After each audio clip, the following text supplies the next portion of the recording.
Nicholas Pooran যেন আজকে ঝড় তুললেন, ব্যাট হাতে মাত্র 30 বলে 75 রান। 2025 সালে আইপিএল লখনৌ সুপার জায়ান্টসের হয়ে আজ এক বিস্ফোরণ ইনিংস খেলেন ক্যারিবিয়ান তারকা নিকোলাস পুরান।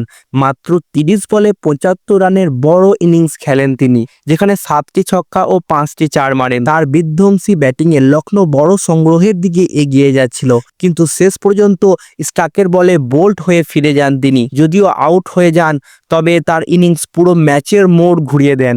দর্শক দারুণ উপভোগ করছিল তার ব্যাটিং। যদি সে আর কিছুক্ষণ থাকতে পারত, পুরো ম্যাচকেই সে পাল্টে দিত, একটা বড় ইতিহাস করে ফেলতো।